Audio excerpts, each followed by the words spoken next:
it has been a long time coming. Welcome back, everybody. I'm so excited to get back to doing something that I love, which is making these YouTube videos over chemistry and chemistry-related topics. A little bit about my absence. I guess I really can't describe why I was gone for such a long period of time. I really guess I thought that I had really created everything that I needed to create.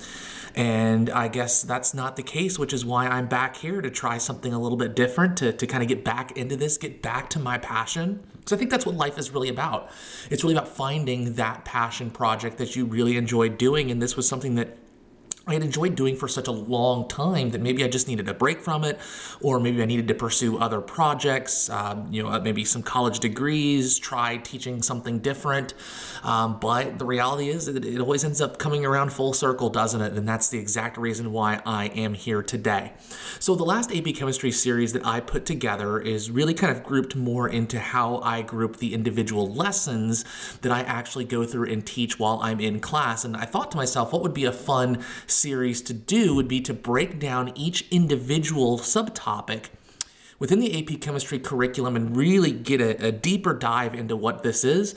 Obviously, I'm not affiliated with the College Board in any stretch of the imagination, and all practice problems are public use, so I'm not obviously revealing anything that would be private per se, but I did want to at least provide an opportunity for students to, and my students as well, to really have an opportunity to hear maybe something a little bit different in regards to AP Chemistry, something a little bit deeper, and to, like I said, give my students an opportunity to be successful. If it's something that is going to help out other people, then, even better. So that's one of the reasons why I'm here, and again, to scratch that creative itch that had been missing for such a long period of time. So our primary focus for today is going to be lesson 1.1, which is going to be over moles and molar mass. If you do like the video, throw down a like. Feel free to subscribe. I'm hoping rather to produce new content throughout the rest of this current school year and throughout the summer, is just again a little bit of a passion project, something fun for me to do on the side here. So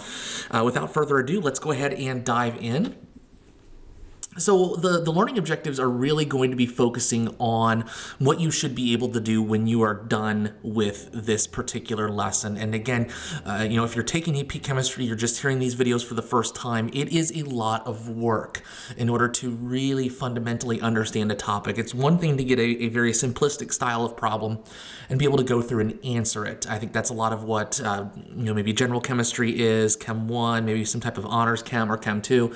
But really what stands out in regards to AP Chem when compared to other chemistry classes is really how you can adapt and use reading comprehension to really get a deep understanding of what the question is asking for. So really pay attention to that as we start going through some of these problems. They will be simplistic at the very beginning, but as we continue throughout this series, I think you'll find that they get more challenging, they get more difficult, and really combine a variety of different concepts that are related to chemistry. So this very first lesson here should be very familiar to you if you have taken a chemistry class before. The mole allows for different units to be compared with one another. We really don't spend a lot of time comparing grams to grams because chemistry is really atom focused. That is, a certain number of atoms will react with another number of atoms to produce certain amounts of product. Because different atoms come in different sizes, we really cannot use grams as a way to kind of compare chemical quantities. So rather than that, we use the mole concept, which again you should be familiar with. Students should be able to calculate chemical quantities of a substance or its relative number of particles utilizing dimensional analysis and the mole concept. So we're going to be taking that mole concept there, that is the ability to convert between atoms, molecules, particles, moles, and grams, and utilize dimensional analysis. Again, something you should have learned in Chem 1. If you don't know dimensional analysis or not familiar with the mole concept, go back and check one of my other videos. That will be much more helpful in regards to this, because I already have a general expectation that those that are watching this video already have an understanding of how to utilize those concepts. The essential knowledge, this is pulled straight from the College Board website here. One cannot count particles directly while performing laboratory work. Thus, there must be a connection between the masses of substances reacting and the actual number of particles undergoing chemical changes. And this is what is known as Avogadro's number. It provides the connection between the number of moles in a pure sample of a substance and the number of constituent particles of formula units of a substance. So essentially what this is saying is that Avogadro's number is a way where we can compare the atoms of a substance to moles of a substance and then utilize that mole number to be able to compare chemical quantities. And then finally, expressing the mass of an individual atom or molecule in atomic mass units is useful because the average atomic mass in AMU of one particle is equal to the molar mass of that substance in grams. So molar mass, remember, that is a decimalized number that is found on the periodic table. It is how many grams there are in a mole of something, and it is the same as the atomic mass unit of a single atom of that particular substance. So there's a quantitative connection between the mass of a substance and the number of particles that that substance contains. So some really important units in AP chemistry, things that you're going to need to make sure that you can utilize dimensional analysis with. That would include things like density, and you see density here given in grams per milliliter. Sometimes it's written in grams times milliliters to the negative first power. Don't let that fool you. That means exactly the same thing. Furthermore, we have molar conversions. Those are between grams, moles, atoms, and molecules. Molar mass is how many grams there are in a mole. Again, that is the decimalized number that is found on the periodic table. You should already be aware of that. And you should also already be aware of how to calculate molar mass of chemical compounds as opposed to just individual elements. And then mole just refers to the amount of a substance. Think of a mole like a counting number. For example, you might say you have a dozen of something. Well, that always means that you have 12. Well, when we use mole, it means the same concept in regards to the number of atoms that are present in a substance. It's just that one mole equals a really, really large number of atoms because atoms are very, very small. So that would attribute to 6.02 times 10 to the 23rd atoms or molecules in a mole of something. And again, as we take a look here, we do have Avogadro's number. We are going to use this and the molar mass for basic chemical conversions between grams, moles, molecules, and atoms. And you see Avogadro's number that is there. One thing that I will suggest as you work through AP chemistry is always make sure to take a look at your formula sheet. Your formula sheet has a variety of information that is very useful on it. That will be very important for you to be able to know and utilize with unit exams, the final AP exam, those types of things. Don't spend a whole lot of time trying to memorize formulas, is guess what I'm trying to say. They're all going to be found on that formula sheet. In addition to that, and this may be a step beyond what you do in general chemistry or Chem 1, that we can also utilize the ratio of atoms in a compound to convert between moles of a compound and moles of atoms within the compound. So if you see here, I have 2.5 moles of C2H6O, which I'm honestly guessing that's probably ethanol. And what we can do here is we can utilize the mole ratio of the individual compound itself to the number of atoms within the compound to be able to get how many moles of carbon atoms there are within the molecule itself. So take a look at the formula here. It says C2H6O. Well, what that tells me is that there's 2 moles of carbon atoms that are present in 1 mole of C2H6O. If it were hydrogen, instead of carbon, it would be 6 moles of hydrogen. If it were oxygen, it would be a 1-to-1 mole ratio of C2H6O to 1 mole of oxygen. There are no diatoms here, so be careful of that. But really, other than that, that is a very simple way to be able to convert between grams, moles, and atoms of a compound to the individual constituent atoms which make up that chemical compound. And so as always with these videos, we are going to go ahead and start with a practice problem. So this first problem here states how many grams of carbon are contained in 2.8 grams of C2H4. So as always, we're going to start with identifying the information that's in the problem and what the problem is asking for. So see here, we're given 2.8 grams of C2H4 and it's asking for grams of carbon. The one thing I want you to keep in mind, and this is with any stoichiometry style problem, is that in order to be able to change chemicals, that includes atoms within the compound, carbon within C2H4, we have to go from mole to mole. It is the only way that we can change chemicals as we work through some of these stoichiometry problems. So let's go ahead and start with the information that's given. So we have 2.8 grams of C2H4. Oops.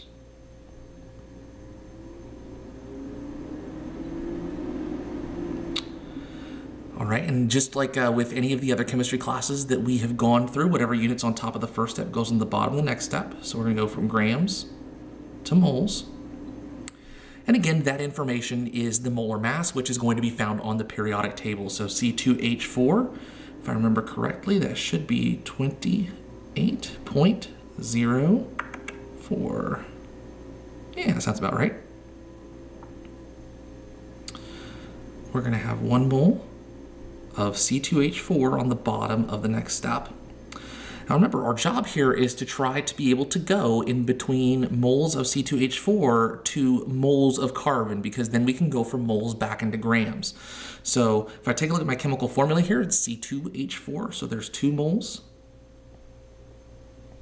of carbon in 1 mole of C2H4, and then we're just going to go one more step here. 1 mole of carbon, 12 grams. Right, and again, molar masses may differ a little bit depending upon which methodology that you go through and use in order to be able to solve for molar mass. I'm just using some numbers off the top of my head. I think carbon is probably 12.01, somewhere in that aspect. Do remember as you do this that the number of significant figures in your answer needs to be the same as what you start with in the problem. So get out that calculator, go ahead and calculate that. I'll give you a couple seconds to do so.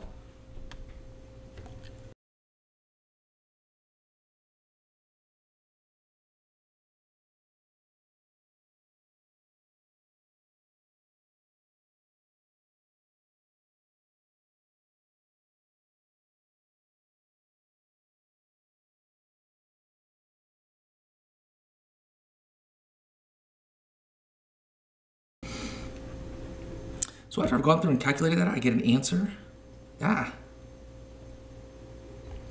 after I've gone through and calculated that, I get an answer of 2.396 grams of carbon. But again, we're going to round to 2 significant figures here. So my answer is going to be rounded to 2.4 grams of carbon. Okay. So again, hopefully pretty straightforward on how to go through and do that problem. Just take it one step at a time, just like we've gone through and talked about. Utilize the information that you know. You can go between grams and moles utilizing molar mass. You can go between moles and atoms or molecules utilizing Avogadro's number, and we can also go in between moles of compound and moles of individual elements within the compound by utilizing the number of atoms in the compound as a mole ratio, as you see 2 to 1 here. If we went to hydrogen instead, the only difference is that we would have 1 mole of C2H4 on the bottom and 4 moles of hydrogen in the top. And then we would use the molar mass of hydrogen in order to be able to solve for the mass in grams. All right, we'll see you in just a moment. Another key concept you're going to want to make sure that you know is how to calculate mass percent. And it is actually a very simple formula. It is not one that is given to you on your formula sheet, but anytime something asks for a percentage of something, it's usually a pretty straightforward calculation. It's usually the part over the whole. So in this case, mass percentage is just going to be the mass part over the mass whole. That is the mass of the individual component of the compound that you're looking for divided by the mass of the entire compound. This can be very useful when utilizing things like empirical formula calculations, which is something we're going to learn here in a future lesson. Another simple formula for you to be able to utilize is the density formula. Again, not given to you on your formula sheet, but densities are very, very useful. It's just simply the ratio of mass to volume of a substance. Different states of matter tend to use different units of volume. So for example, the volume for a gas a lot of times is given, or the density of a gas rather, is given in grams per liter. Aqueous solution would be grams per milliliter, and solids is going to be grams per centimeter cubed. But again, density is just the ratio of mass to volume.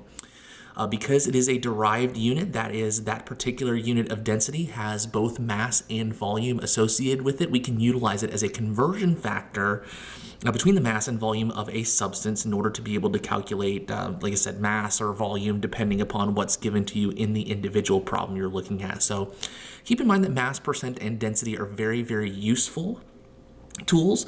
They're not going to be asked a lot of just calculate the density, calculate the mass percent necessarily, but very useful to know in regards to other problems that you might end up finding in some of your AP work. One of the bigger parts of the AP exam you are going to find is being able to utilize lab data in order to be able to perform important calculations. So it's important to understand how we can go through and evaluate this data in order to correctly be able to solve the problem for whatever we're looking for. So I take a look at the information here. It says to calculate the mass in grams of the dry air that was in the sealed flask. And it gives the density of air as 1.18 grams per liter. So we have the volume of the sealed flask per se. As you can see, that information is given here. We're also given other bits of information, and part of AP Chemistry is being able to decipher what bits of information are important for a particular part of the problem and what bits of information are going to be important for future problems here. It gives the mass of the sealed flask and the dry air. It also gives the mass of the sealed flask and an unknown gas. Unfortunately, it doesn't give us just the mass of the flask itself. So we're going to go ahead and utilize the volume here in order to be able to determine the mass in grams of dry air. Then based on that information, because I'm guessing the next part of the problem would probably be asking me to figure out the mass of the sealed flask and then the mass of the unknown gas that's present in it. Again, we don't have that part of the problem here, but that's okay. So we're just gonna utilize this information here and the density. Now, notice that the density is given in grams per liter, so we need to utilize a bit of dimensional analysis to take 843 milliliters. And again, whatever unit is on top of the first step, we're going to put on the bottom of the next step. And then we need to actually get that to liters, so that way we can utilize our density as a conversion factor. Remember, there's 1,000 milliliters in 1 liter. And then again, utilize the information of the problem. 1 liter is going to be 1.18 grams here. And then based on that information, we should be able to algebraically go through and solve for the amount in grams. So take a minute, go ahead and do that calculation.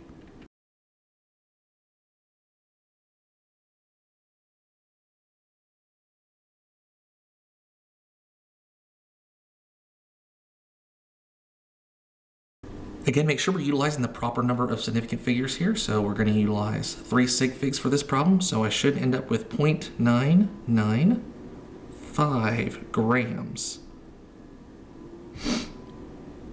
of dry air that is present in the sealed flask. All right. So again, based on that information, we can solve for that. We can solve for the mass of this flask itself and get the mass of the unknown gas that's in it. But again, combining those things into more challenging problems is going to be something we are going to address at a future date. All right, let's keep going. And the very last new thing I want to discuss today is mole fraction, and it's quite a simple formula. There's lots of actually practical applications to this, but most of the time for this class, we'll utilize it more when we get to gases. But since we're talking about fairly simple calculations here, I wanted to just leave this here. It's a similar calculation to that of mass percent. The only difference though is that we don't convert this to a percentage. So it's just the part over the whole. We're not going to multiply by 100. We're going to leave it as its decimalized form. And we can end up utilizing this with Dalton's law of partial pressures to figure out the pressure of a particular gas given a mixture of gases. But again, hopefully a very straightforward and easy calculation for you moving forward.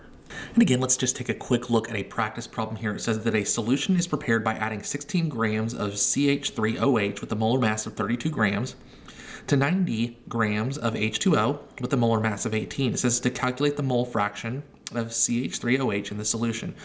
So it wants to know the mole fraction of CH3OH, so that is going to be considered the part. And then combining these two reactions together, these two chemicals together rather, is going to be considered the whole. So let's go ahead and convert these both to moles and then utilize that information to solve for the mole fraction. So we're going to start here with 16 grams of CH3OH. It gives us the molar mass, which is 32 grams per mole. So 32 grams, 1 mole, which is going to give us a mole number of 0.5, scratch that, 0.50 moles of CH3OH. The next thing we need to do is take 90 grams of water, so H2O. It says the molar mass here is 18, and that's going to end up being 5.0 moles of H2O. Okay, it's a little bit of mental math, if you will. Remember, it is it is mole part over mole whole. So we're going to take 0.50 and we're going to divide that by 5.5. Again, these two things added together is going to be the total number that ends up going on the bottom here. And then we're just going to divide these numbers out and see what our mole fraction will be. So take 0.5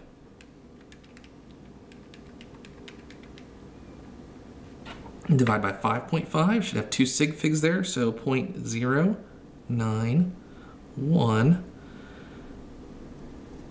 And mole fraction. So sometimes it's abbreviated to just mole FRC. Sometimes it's abbreviated to this little Greek letter here. Really doesn't matter per se, as long as you get the right calculation. Okay, and we'll talk more about the importance of units a little bit later on, but for right now, you don't see a whole lot of problems that are related to mole fraction that ask you for the mole fraction as the final material, but in the grand scheme of things, you know, obviously you always want to use proper sig figs and you always want to try to put in proper units. So that being said, pretty simple and again, straightforward calculation. So that's going to wrap things up for our first video here. Again, very excited to be back. It just feels nice to be able to produce something, to be able to do something creative. Do I, you know, expect hundreds of thousands of views? No. Do I expect this to be perfect? No. But in the grand scheme of things, I'm back to doing something I'm passionate about, and I wish you could see the big smile on my face at the moment, because it is very evident that I've enjoyed going through and doing this, and I look forward to making the rest of the videos. So again, if you appreciate the time, and it's a one-man operation here, but that I put into this, appreciate it.